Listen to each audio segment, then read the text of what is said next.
2026 FIFA world കപ്പിന് ഇന്ത്യയിൽ ടെലികാസ്റ്റിംഗും ബ്രോഡ്കാസ്റ്റിംഗും ഇല്ലാതിരിക്കും എന്ന് ഒരാൾ വിശ്വസിച്ചൊരു സമയം ഉണ്ടായിരുന്നു. പക്ഷേ ലോകത്തിലെ ഏറ്റവും കൂടുതൽ ജനസംഖ്യയുള്ള രാജ്യങ്ങളിൽ ഒന്നായിട്ടുള്ള ഇന്ത്യയിലെ ഫുട്ബോൾ മാർക്കറ്റിനെ അവഗണിക്കാൻ ഫിഫയ്ക്കെന്നല്ല ലോകത്ത് ഒരു സംഘടനയ്ക്കും അത്ര വേഗത്തിൽ പറ്റത്തില്ല.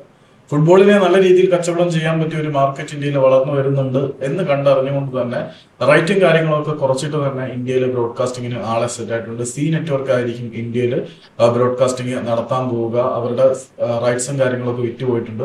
വേൾഡ് ഓഫ് ഫുട്ബോളിന് പുറമെ 31ഓളം ഫിഫ ടൂർണമെന്റുകൾ അല്ലെങ്കിൽ മേജർ ഫുട്ബോൾ ഇവന്റുകൾക്കുള്ള റൈറ്റ് കൂടി സി നെറ്റ്വർക്ക് സ്വന്തമാക്കിയിട്ടുണ്ട്.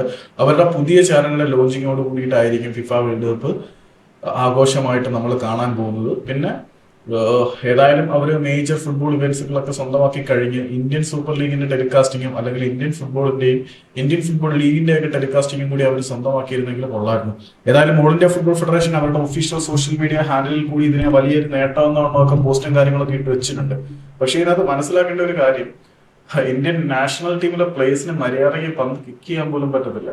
നമ്മുടെ ടീമിന്റെ അവസ്ഥ നന്നാക്കുന്നതിനെ കുറിച്ച് ഇവന്മാർക്ക് വിമുഖതയാണ്. പക്ഷെ ഇപ്പം വേൾഡ് കപ്പ് ടെലികാസ്റ്റിംഗ് ഉണ്ടെന്നുള്ള കാര്യം വലിയ രീതിയിൽ ആഘോഷമായിട്ട് അറിയിക്കില്ല. എന്ത് ചെയ്യാം, നമ്മുടെ വിധി.